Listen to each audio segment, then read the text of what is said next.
Hey, welcome back to Ecommerce On Tap, brought to you by Sourcify and ISBA. I'm your host, Nathan Resnick, joined by my co-host, Aaron Alpeter. Aaron, how you doing today? I'm doing pretty good, Nathan. How are you? I'm amazing. I'm excited to dive in. Today, we've got a brand that I think has touched both of us in some ways personally. We're going to be talking about hair loss. We're going to be talking about Nutrafol, which is just a pretty incredible growth story, exit story. I mean, it kind of has all of those things we look for in a successful e-commerce brand. But before we dive in, do you want to give a quick overview for those joining us for the first time on e-commerce on tap? Yeah, and first off, thank you so much for joining. We hope you decide to subscribe and listen to all of our episodes. But each episode, Nathan and I take a well known, typically D2C company. We tell their founding story, reverse engineer their supply chain, then talk about their X potential. Yeah, and we have a lot of fun doing it. I think my, favorite episodes. I mean, there's been so many, but like Athletic Greens was one of them, and we've just done a ton of really cool seasons, really cool deep dives, and it's pretty fascinating to see what similarities these successful brands have. So I'm excited to dive into this season, in particular Nutrafol today. But before we dive in, were there any quick tidbits that caught your eye the past week? Yeah, I think there's two that we should talk about. The first one's got to be this Shopify and OpenAI integration. What's your take on that? Yeah, I wasn't quite sure if it was like all buzz, as there's actually something, substantial going on behind it. I have seen more and more brands report that they're getting more traffic from ChatGPT. And so I think, over time this will become substantial. I think like today and, next week is it going to make a huge difference? Probably not, but I think over time it's heading in the right direction as we see more and more traffic, come from these AI SEO tools like, ChatGPT and these different search tools. So that's kind of my take right now. I mean, I think it's a smart move on both companies, but I just wonder, how much traffic is it actually going to drive to these brands? Yeah, it certainly is a great strategic move. I mean, they get the headline. We're talking about that. It's the one thing everybody's going to be looking at and doing. And kudos for them for getting it done before peak season. I'm kind of with you as well. I don't think this is going to have that much of an impact for peak 2025. But eventually, what it could do is, depending on how the LLMs want to crawl a website and how they want to allow people to buy through ChatGPT. I could almost see this as bifurcating the internet a little bit. And you might have one website version that is optimized for LLMs and another website version that's optimized for people and mobile and stuff like that. Which sounds like a lot of work, but that might be where we head to, in the medium to long term. Yeah, it's a really good point. I mean, I've been kind of blown away just by the rise of these kind of AEO tools, right? I mean, with typical SEO, you've got like SEMrush, Moz, Ahrefs, and now you have this like really, growth of these AEO tools like Profound that kind of are just basically constantly pinging the APIs of ChatGPT to try to understand what kind of traffic is going through based on these, search terms.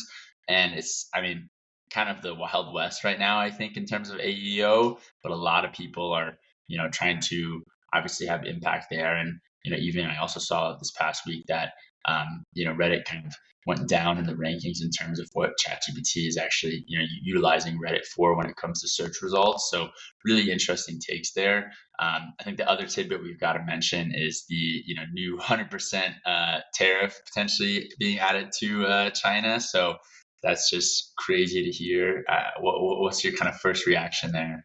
Well, it feels a lot like April, right? Like here we are with Liberation Day again. I mean, for all those of you who don't know, I mean, it basically all started because China instituted some more export controls on rare earths and rare earths derivatives, so magnets and things like that. And I think what was interesting about this was they went a step further than they have ever gone in the past, and that was that they were basically banning the use of any rare earths to any defense industry. And this was going to impact people that were even outside of China, right? But they were sourcing from China. And so it's a really interesting, large shot across the bow because that is a major aspect of rare earths. And so as I've dug into it and read it over the last weekend or so, it's really one of these things where, on the one hand, people are saying, "Hey, this is just posturing for the uh, top to top trade talks that are going to happen in South Korea in a couple weeks." Other people are saying this is retaliation for kind of the AI chip controls that the U.S. has been putting on China, and it's one of these things where the U.S. is doing exactly the same thing from a chip perspective as China is doing for rare earths, and hopefully both these countries can come to an agreement because I think they need each other. Yeah, I mean, with all this tariff talk, I feel like I always lose hair when that happens. So, it's definitely tied into today's episode because, one of the leading causes of hair loss is stress and anxiety. And, it's just pretty fascinating how our body reacts to stress, right? So, kind of, I guess, a little bit of a personal question, but, do you have any experience with hair loss or any of these kind of nutraceuticals or supplements to improve your hair?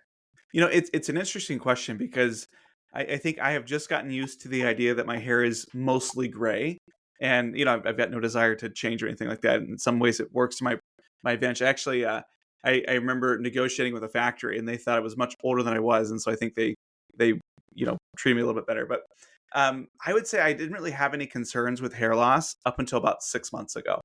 Which it's funny you mentioned the tariffs and things like that. But both of my grandfathers were eventually bald, so I kind of knew that it was in my family history. My dad isn't bald, but it's one of those things where over the last couple months, I've just been doing my hair or combing out whatever. I'm like, oh, there's a lot of extra hair that's coming out, or I think I can see my scalp because it's sunburned more, and so I've become a little bit more aware of hair loss. And I tell you, after you want to really trip the algorithm, do a bunch of research on Nutrafol and its competitors. Every one of my Instagram ads, every one of my TikTok and Google ads is about hair loss or something. So I don't know if I had a natural kind of concern that was rising, or if I'm just hypersensitive to all of that because of the algorithm. But that's kind of my story. But what about you? Yeah, I mean, I think you hit the nail on the head there. The first time you get sunburnt, right on your scalp, that's when you know you've got a hair loss problem. And I think that happened to me probably a few years ago now. So, I've explored different options and tried. I think Hims has a shampoo solution. I've tried. I think there's one called Keeps. I haven't tried Nutrafol, so I'm excited to dive into this brand today. But I've also even looked at hair transplants, so we'll see if I eventually do that at some point. But there's definitely a lot of solutions out there. I haven't gone too deep yet, but definitely top of mind, especially probably for my girlfriend, wondering, am I going to end up like like my dad and my grandpa with little hair? Yeah, do you find that like your concern about hair loss is more driven by you or driven by people around you? I mean, probably a little bit of both, right? I think it's just kind of crazy how over time we lose our hair, right? At least I do, and I've always wondered, is it more genetics and hormones? Is it more kind of the stress? Is it, immune system malfunctioning? And, as I kind of looked into kind of hair growth 101, I learned quite a bit, right? I mean, I didn't even really know how hair, grows and comes to be. And there's kind of three main phases, right? There's kind of the growth phase where, if you compare hair to like a plant in a little flower pot, the hair follicle is the pot and the hair shaft is the stem that grows out of it. And every follicle goes through a natural cycle of the growth phase, the resting phase, and the shedding phase. And so I didn't even know that there's kind of technically three phases of hair. And so typically about 90% of our hairs are in the growth phase, which is, of course, why we get haircuts, typically, I don't know, every month or so, I think is about the timeline of when I get a haircut. And hair loss really happens, I mean, primarily from genetics and hormones. Some follicles are sensitive to a hormone called DHT, which is like having soil that gradually, turns rocky basically. And over time, the follicles shrink, and the hair grows, back thinner and shorter until it stops altogether. So I think that's where my bald spot stems from. Stress, definitely another indicator. Imagine all your kind of little plants on your head went into hibernation at once, and that is kind of really what happens when your hair gets stressed, or when you get stressed. They push a lot of these follicles into the resting phase. Some more hairs fall out than usual. And the good news about this, if it's stress induced, is that it could be temporary. And the other cause is potentially immune system misfire. And so the body's defense system might mistake these follicles for invaders and attacks them, which is, basically pulling plants out of the soil and leaving patchy bald spots. But there's other factors as well, whether it be thyroid issues or scalp inflammation. I'm sure, sunburn on the scalp probably doesn't help either, but it was just kind of interesting to see, what causes hair loss and where it stems from. Yeah, and I think that it's like we were talking about. This has been a concern that people have had since they've had hair, right? And I thought it was really interesting walking through the history of how people treated hair loss.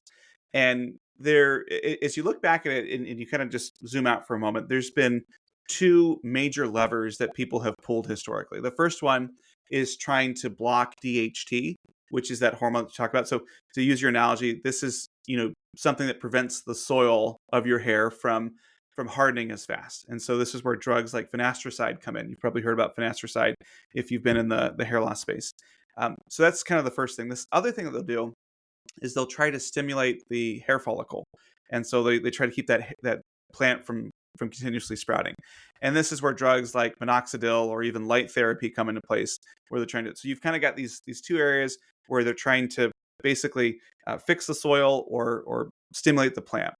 And up until about the 1950s, there really wasn't a whole lot that you could do for hair loss treatment.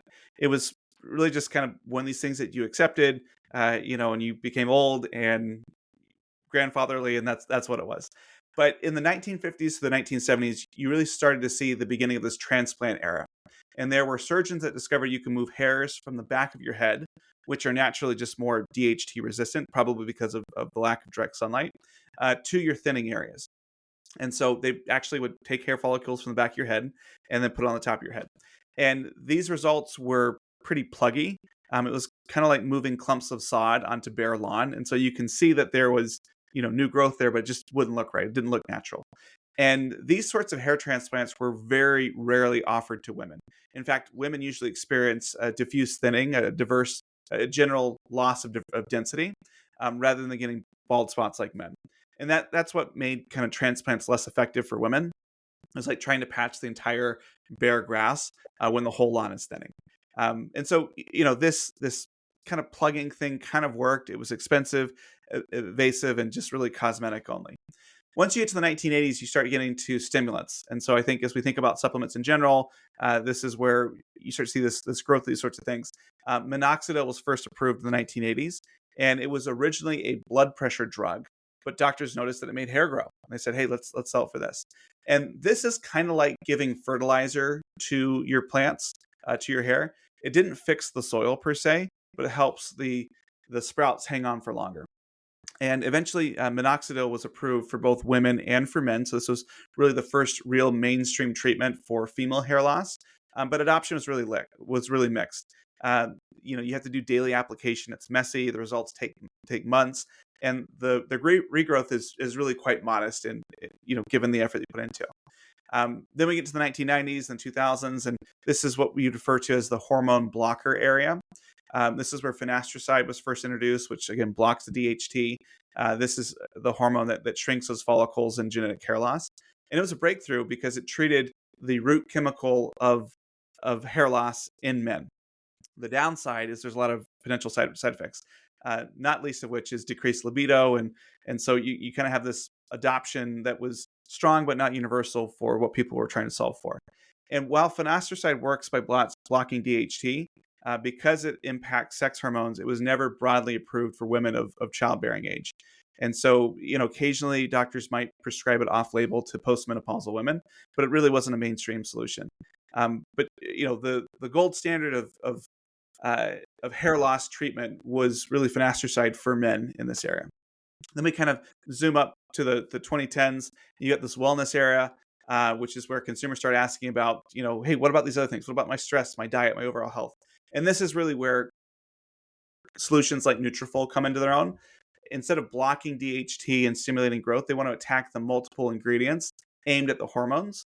And they kind of reposition from fighting baldness to supporting hair wellness. Yeah, this is kind of where the story of Nutrafol begins, right? And so there was three founders here that experienced, this pain point in different ways, right? So Georges was a former model and engineer, and he experienced severe shredding with his hair in his 20s. He had tried kind of the big two supplements that you had mentioned, right? And saw severe, side effects. And so he decided that there had to be a better way here. And, he really kind of struggled with his own hair loss and began researching alternatives and met Dr. Sophia Kogan, who was a physician with a background in integrative medicine that brought kind of that clinical and botanical science perspective to the team.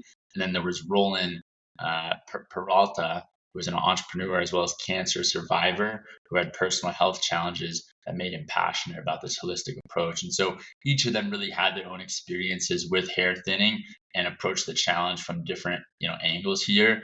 And that really kind of came to be in 2011, 2012. And they brought different aspects to the team, which I think was super important here, right? Because I think a lot of times, we see e-commerce founders with the same experience or same background, and it's oftentimes harder to start when you have the same experience as your co-founder and bring the same expertise to your team. So I think that was one really amazing aspect about the Nutrafol team, as they all kind of had different strengths to bring to the team here. Yeah, I think that's absolutely right. And I think the part that was interesting about this is that the they recognized that the gap between what was out there in the market was dramatically different than what they themselves needed. There really wasn't a great solution out there for women. Finasteride and monodexyl were, they worked, but they had all sorts of other complications. And they really wanted to figure out, like, how do we build this up from kind of first principles? How did they go about vetting out the problem and then ultimately deciding on the approach they have with Nutrafol? Yeah, it's a great question. I think they really kind of leaned into their own challenges themselves because they had experienced side effects from the big two.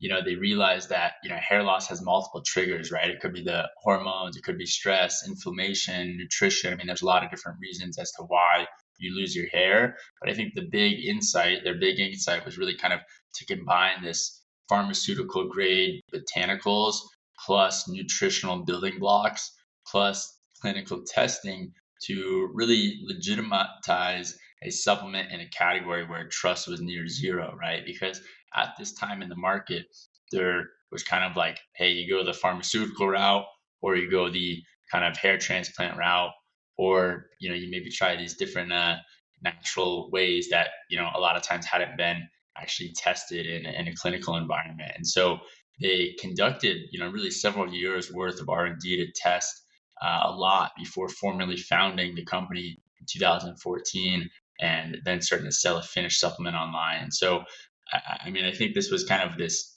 journey for them of testing a lot before they, went all in because they really had to find a solution that they felt confident in and that passed these clinical trials, which I think was kind of, I mean, not official kind of FDA clinical trials, but testing environments on themselves and their friends to make sure that, hey, this is something that actually is going to improve your hair. It's not, kind of this woo woo type of supplement, right?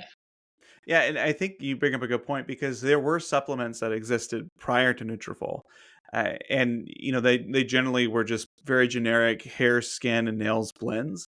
And as we talked about on the kickoff episode, the supplement industry in general just suffers from this lack of trust. Right? It's very easy to claim things and to kind of look at them and say, does it actually mean something?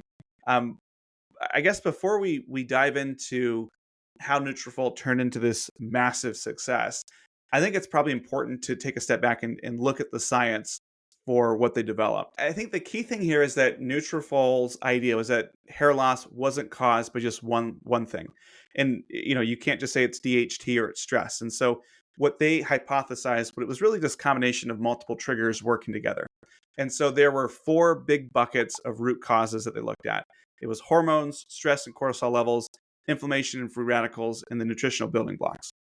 And so let's just go through those in a little bit more detail. So for hormones, especially the DHT piece that's being targeted, they use saw palmetto extract, which has been shown in some studies to mildly inhibit the same enzyme that finasteride targets. And so the difference here is if finasteride is a sledgehammer against DHT, saw palmetto is a little bit more of a rubber mallet. It's lighter, it's safer, but it still does the same thing. For stress and cortisol, they used ashwagandha, which has been known to help regulate cortisol levels. And they also recognize that chronic stress can push follicles into this resting shedding phase that you talked about. And the stress is kind of like hitting pause on a playlist, and the ashwagandha helps keep the music playing. So just keeps them woken up as opposed to going in that resting phase. For the inflammation piece, they used curcumin and tocopherols, which is a form of vitamin E. These antioxidants help calm inflammatory pathways that damage follicles. And so think of this as basically pulling weeds and pests out of the garden so the plants can keep growing. And then for the nutrition, they looked at marine collagen, biotin, zinc, etc. Those things that have been well known to provide the raw building blocks of hair and hair follicles. So again, this is like adding fertilizer and better soil to the quality of the roots. And so this is really the piece that was there that said, okay, we're not going to go after one thing. We're going to try to go after this whole holistic view. Yeah, and they kind of built a toolkit, right? I think previously there was kind of this single pathway approach that a lot of people try to take with hair loss. And they kind of took this kind of multi-mechanism approach where, traditional treatments just hit one switch, whereas they kind of stacked several modest ingredients into one product that took a better holistic approach to how our whole kind of hair system works. And it, through their evidence-led clinical trials, they had randomized, placebo-controlled trials showing, hey, there was actually statistical improvements here in hair density, both in women and men, right? And so I think that was kind of a key part of the development here is the clinical trials because very few other of these kind of natural approaching hair loss supplements, actually invested in that. And then they, of course, had the physician on their team, Dr. Sophia Kogan, who built a dermatologist educational program and positioned themselves as the kind of supplement doctors recommended, which is kind of rare in this category that's often dismissed by MDs. And so they kind of, in some sense, took a page out of skincare companies that we covered on the previous season by using dermatologists as a community and sales channel, which I think was huge for them. And they kind of had this life stage personalization as well. SKUs for postpartum or male formulations more specific to certain types of age groups. And so they were really addressing these kind of biological nuances instead of just kind of selling this one size fits all. And I mean, I think really, like you had mentioned, they took a really strong approach in terms of the science behind this. And I really think the clinical trials that they invested in, help them stand apart from their competition. Yeah, so I've kind of got a question here because we often talk about supplements as filling in gaps in someone's diet. Just to take the counter here, couldn't I just eat better and get the same benefit as taking Nutrafol? Yeah, it's a good question, right? I mean, to me, I always think about when I take a vitamin C supplement, right? It's different than eating oranges, right? There's different, sources of vitamin C, and a supplement, a high dose capsule is gonna, have a lot more concentration and consistency versus just, your standard orange. And so I think that kind of is similar to here in terms of some Nutrafol ingredients come from herbs not typically in our diets, right? Like, I don't take ashwagandha much at all. I don't know if you do, but there's just ingredients in this formula that we don't typically take in our diet, and others are found in foods, but in lower, concentrates, right? Like collagen, for example, is in food, but it's just in a lower concentrate. And so I think what Nutrafol really did that a lot of supplements do is they kind of fill the gaps in our diet in a more concentrated way, that I think helps a lot and obviously shows success through their clinical trials. Yeah, I guess that makes sense. If you look at the micronutrients that are in something like a Nutrafol, yes, you could do that with food, but you'd have to eat a whole bunch of sardines and salmon skin on a regular basis, which most people probably don't want to do. Yeah, for sure. I don't think I would like that. But now we're in 2014 here, and it's been this 3-year period where they've been testing, formulating, going through these trials, and now they have a really strong product they're confident in. And so, what do they do? Do they have investors to begin with? How did they really go about getting their product out there? Yeah, so they basically started completely bootstrapped at the beginning, and they began formulating Nutrafol with other dermatologists and integrative MDs. really starting in 2015. And they positioned it as a physician friendly nutraceutical rather than a beauty supplement. And in the company's official product launch, which they cite like 2016 as the launch date. So even then, we've got a couple years here where they've just been testing it and going through it. But in 2016, when they publicly launched and were mass available, they didn't start with retail. Instead, they built demand where trust was the highest for hair loss, which was dermatology offices and salons. And so Georgios, said that he started to sell in doctors' offices and salons because people trust their stylists, right? If you're seeing someone and say, "Oh, your hair's thinning, what can I do?"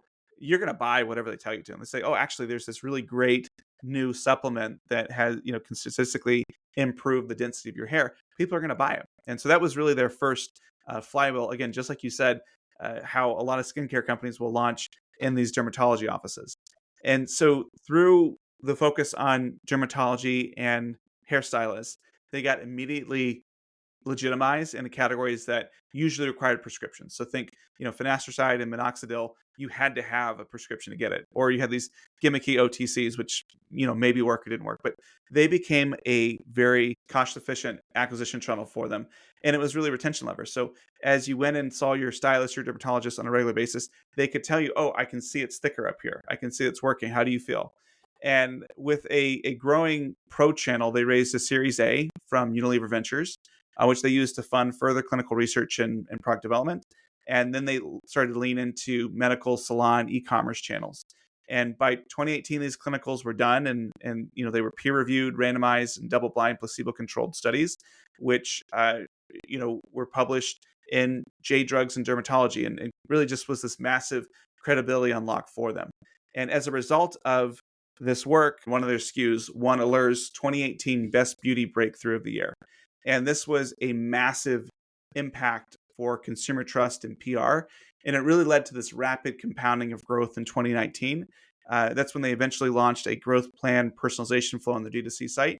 And they took off from there. I mean, by 2019, they had 1,300 physicians that were recommending them. They had 3x year over year revenue growth, and they had over 500,000 monthly visitors to Nutrafol.com. And this is just these things kind of really pointed them to being set up for a growth stage raise. And so they raised $35 million in a Series B led by El Caterton and Unilever Ventures in 2019. Yeah, I mean, pretty incredible, right? To see their growth, their distribution, and how they navigated that. And I think kind of a key pivotal moment here as well is that, prior to 2019, they were kind of more of a one-off purchase where you buy a bottle and test it and, hopefully you saw results and buy it again. And I think they realized that they really needed to lean into subscription to show, not only longer term results, but also to, improve just the margins and financials behind their business, right? And so kind of initially it was hair loss, fix my problem. You take the product until you see positive results. And they kind of transition their position to be more hair wellness in terms of long term habit and establishing that habit. And I think that's, as I think about kind of, it's just so funny to see how this reflects as well in the cosmetics season that we did, because a lot of the successful cosmetics really instill the habit in their product. Like, hey, you're going to use this, every morning, and you use this product every night, and that's kind of your bedtime routine. And so this kind of, I mean, Nutrafol kind of instilled this kind of hair wellness routine for a lot of their customers. And so their typical subscription was $79 a month versus a one-time bottle being $88. And they also offered quarterly subscriptions, which was $224 for 3 months or $422 for a 6-month supply. And so those are still the prices today. And I think this kind of change in narrative really sparked a lot of their growth, because it led to a reported $175 million in revenue by 2021, with profit with them being profitable. And they didn't really share much data outside of this, but said they were doubling every year over the last several years. So you can just imagine what their growth trajectory looked like here. Yeah, and I think I want to go back to something you said where just this idea of the subtle shift between hair loss to hair wellness is a really big one, and it kind of, again, not to beat the beauty care analogy to death, but it reminds me a lot of typically the American consumer is all about here's my problem, fix it now, which is more of a hair loss sort of mentality. Whereas Korean beauty is more about just preventing things from happening. And so I think this hair wellness thing is somewhat in the middle, where it's a great business if you just look at it from that perspective, to get somebody to say, hey, take this forever and you won't have something happen to you, right? That's a great business. That's better than, hey, take this thing and it'll have this outcome for you. But it has to work in order for people to keep sticking with it. I mean, look, Nutrafol's growth was incredible, right? I mean, to go from hair loss prevention to hair wellness, and this led to a great acquisition by Unilever in 2022 for about 80% of the business. And they folded Nutrafol into their new kind of health and well-being unit alongside all the liquid IV on it, and retained the founders as part of the integration. So Unilever really seems to have done well with the acquisition. I mean, Aaron, what are kind of your first takes when you saw Nutrafol get acquired here? Yeah, I remember when it happened. I'd had some interaction with the founders before, and I was like, "Oh, that's interesting." Unilever sells hair care products and mayonnaise, and it's just like, what's going on here? But to Unilever's credit, they've done a great job slingshotting this thing forward. So in 2023, just the year after the acquisition, they launched it into Sephora, which really set them up in the prestige retail, which is something they hadn't done. Again, keep in mind that this business started out in a professional channel without a subscription, and now it's in mass retail and there's subscription, so it's a huge thing. Because I think they recognize that this would probably do very well in Asia, and so they began Chinese cross-border e-commerce to try to grow that market, and it really broadened its appeal into adjacent categories. So they launched Nutrafol Skin Clear, which is an acne supplement, and now if you look at 2024 through now, Unilever reports that Nutrafol has doubled its turnover since the acquisition. They've crossed over 1 million consumers in the U.S., and they expanded into Ulta Beauty and to other broader retail places. And again, they won the Allure Breakthrough Award in 2025 for Skin Clear, which signals additional credibility beyond just hair care. Yeah, and I mean, I think it's pretty incredible, right? Because this was kind of a similar milestone that slingshotted their growth last time.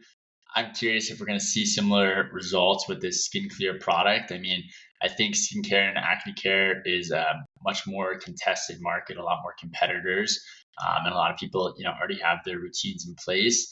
But we'll see, because Nutrafol already has this brand equity and trust from their hair wellness products, and so we'll see how it performs in market. I think it's in general just a really positive thing for them if they can kind of increase their AOV amongst their existing customers. That's huge, right? Because you think, hey, a Nutrafol customer previously was using a different skincare brand, and now they're using, Skin Clear by Nutrafol. So it makes a lot of sense in terms of this playbook. And I think we've seen that, time and time again. When an acquisition happens, typically a product is going to expand SKUs to try to increase AOV. And so I think it's a smart play here of, hey, can we, utilize this trust that we've, built over time with our customers, and start, developing and expanding into other product categories for us to, just continue to grow and expand our lifetime value with our customers. Yeah, well, to kind of double down on that too, how often do we read about an acquisition that gets messed up by the acquirer?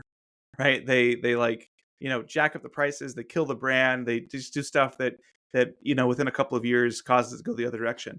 But Unilever doubled down, right? They expanded into new channels. That was something. They expanded into new geographies, which is something they hadn't done before.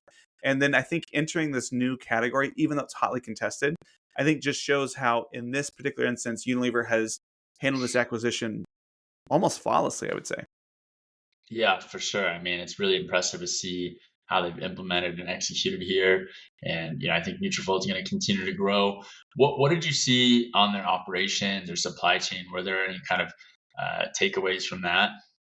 Yeah, there's not a lot that's available publicly, but like most supplements, it looks like they're sourcing some raw materials from China, but they're using domestic farmer grade contract manufacturers for the actual production. And so, in general, I think Nutrafol has a very mature supply chain procurement function, as you would expect is typical in the supplement industry. They've got, I think one of the more unique things is that they've got very large networks of dermatologists, plastic surgeons, stylists, salons, all of those other folks that kind of create their pro channel that are authorized to carry and dispense Nutrafol. And so that's really been probably the unique thing that they have is you don't see too many other supplement brands that are doing that. From a beauty retail expansion, I mean, Sephora started carrying Nutrafol both online and in select physical stores in February of 23. And like I mentioned, in 2025, just a couple months ago in July, they expanded into Ulta. And so they are expecting to be in about 500 Ulta stores by the end of the year. And their D2C site is still kind of a major revenue channel for them. Uh, it was reported in 2024 that the site alone generated about $106 million in revenue, which still suggests that a large portion is coming from um, the professional channels it goes through. So not a whole lot that's unique or different there, but I think that that's not necessarily a bad thing, and it just, if anything, it underscores kind of how developed the ecosystem is for supplement brands, in the U.S. Yeah, and I think too, part of the playbook here that Unilever is so good at is retail expansion and how to, optimize logistics behind that and ensure distribution is on point. I mean, that's really kind of the best team in the world when it comes to distribution and logistics, especially to retail channels like Ulta and Sephora. So I can only imagine the efficiencies as well that they, were able to add on as part of their acquisition. I mean, probably just alone from a shipping cost standpoint and logistics cost standpoint, you've got one of the biggest purchasers of logistics and shipping, Unilever now, a majority owner here. So really interesting to see just how this came to be and how this played out. Typically we talk about their exit potential now, but obviously Nutrafol has already been acquired. I mean, what comes to mind when you think about what we should expect next from Nutrafol? Yeah, I think you got to look at the macro picture. So hair loss and hair thinning is one of the fastest growing wellness concerns globally, and analysts expect that hair loss treatment market alone would be 15 to $20 billion globally in the next couple of years.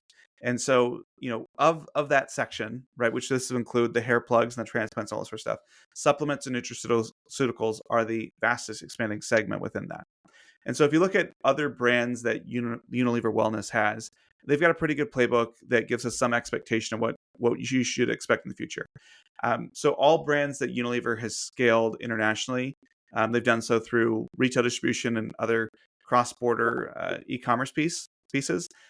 Sephora and Ulta is a good step in the U.S., but the much bigger prize is going to be expanding into Europe, Asia, LATAM, where hair loss is a top consumer anxiety, and they haven't really tapped that market. Unilever's distribution should be able to get 5 to 10x the reach that Nutrafol will be able to do on their own.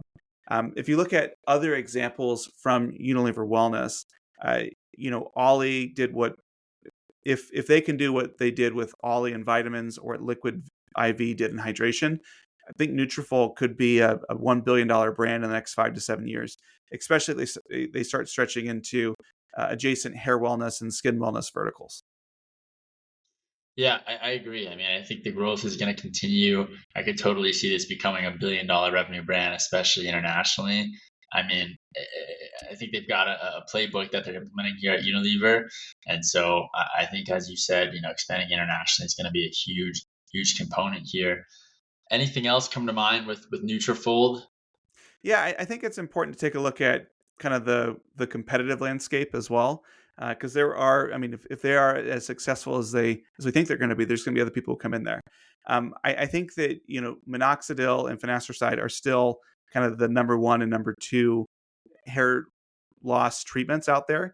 So this is what D2C telehealth players like Hims, Keeps, Row are using. So these are pretty mainstream and cheap, and they're competing on price and convenience, not the holistic wellness approach that they're doing. There are other supplement brands out there that just are worth mentioning. So Church and Dwight acquired a brand called Viviscal, which is like a marine protein supplement. It's been around for a while, but it's kind of has a weaker brand cachet among younger consumers. There are some new kind of, if you will call it, new age D2C competitors to Nutrafol, Vegamore and Hum Nutrition. They're really pushing into the same space as Nutrafol, with kind of a vegan, clean health positioning that we should keep an eye on. But I think the biggest potential threat that's out there for Nutrafol is these generic lookalikes that are coming up in mass retail. So, for example, CVS, Walgreens, Target, they already have or are rumored to have a biotin plus saw palmetto plus collagen blends, which is effectively the active ingredients that Nutrafol has, for $20 to $40 a bottle compared to an $80 subscription. And so I think that the biggest risk is going to be generics. And if I'm looking at this and I understand kind of the science behind Nutrafol, I may be willing to try something that's just as good, that's half as expensive.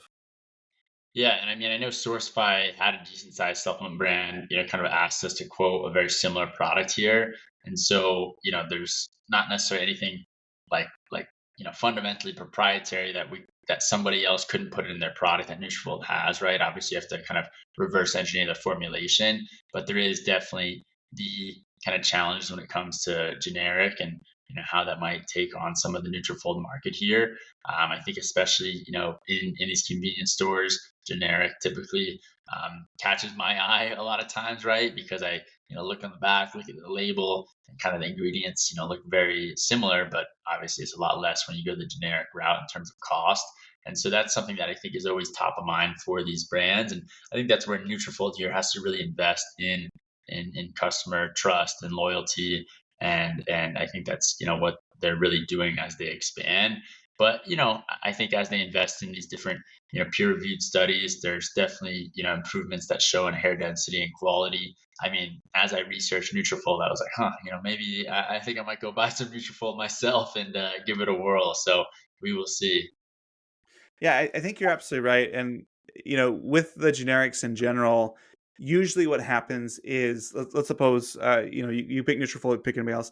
They may list out 12 key hero ingredients that are helping out, but a generic will probably pick one or two of those and hit those, and it may not be a guarantee to be at the right concentration to have a meaningful effect. And so, for example, if I need 100 milligrams of something, um, to have an impact on my hair, I could put 1 milligram in a capsule, still be able to claim the same thing on the label, and I may think that it's actually helping, but it's not. So I think those are some of the difficulties there, and it kind of underscores the difficulty in supplements. Right, there is this lack of trust, and so I think one of the key things is that Nutrafol's biggest moat is not necessarily the capsule. It's not the formulation.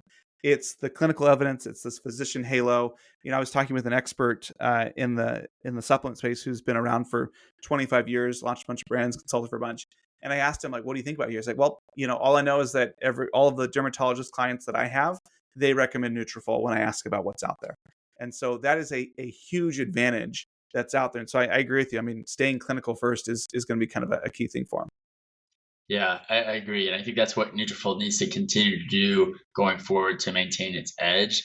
I think, investing in its, dermatology network that recommend its product is huge. I think that's kind of a key to the story here in terms of how Nutrafol, was able to grow in an efficient manner, in a profitable manner to the scale that it got, right? They didn't just rely on, paid ads. They actually relied on experts, recommending their product to customers that face hair loss issues, right? And so I think kind of the key points that I take away are staying clinical first. And I think if you think about any e-commerce brand as a whole, are there any trials that you can do with your product? Are there any tests that you can do with your product to showcase why your product is better versus competitors, or how your product is going to get your customer to the desired result in a very scientific way? I mean, I always remember some of those kind of old school ads that show the before and after, and it's eye catchy, right? And so I think if you can do that in an ethical way, it's a great approach, from a marketing standpoint as well as from a kind of competitive edge standpoint. And I think the other takeaway here for any e-commerce brand as you get some scale is think about, how do I increase the lifetime value of my customers? Is that continue to sell them the same product, or is it to expand in another category that I can utilize my brand trust for and trust with? And Nutrafol has done this with skincare, right? And so I think that's another takeaway that I've had from this episode in terms of, once you've got some scale, what do you strategically do to increase your lifetime value with your customers? Maybe that's not a different category. Maybe it's a kind of upsell or cross sell or whatever it may be. And they even did that as they got to scale, going from one-off to subscription to quarterly. And I think especially in today's world with the cost of paid acquisition, if you can get someone on a quarterly subscription or quarterly bundle, that's a huge upside in terms of acquisition cost to have a better ROAS directly instead of a longer payback period with a monthly subscription. So I think a lot of really strong takeaways here from the Nutrafol story. I mean, I could continue to talk about them for another hour, but I mean, any key takeaways that you wanna mention here?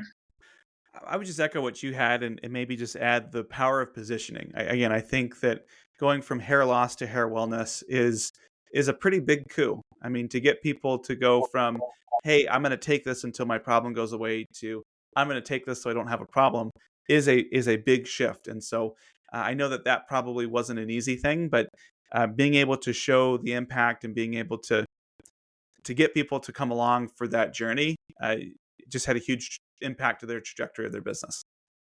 Definitely, definitely. What an outcome they had. I mean, go check out Nutrafol at your local convenience store or on their website. It's a pretty really strong branded product. So highly recommend you check them out. And hey, maybe it will help you with your hair loss journey, right? Or hair wellness journey, I should say. Thanks again for listening to E-commerce on Tap, brought to you by Sourcify and ISBA. We appreciate everyone leaving a review, sharing with a friend. Aaron and I look at each and every one of those. So leave us a review and we'll reply back.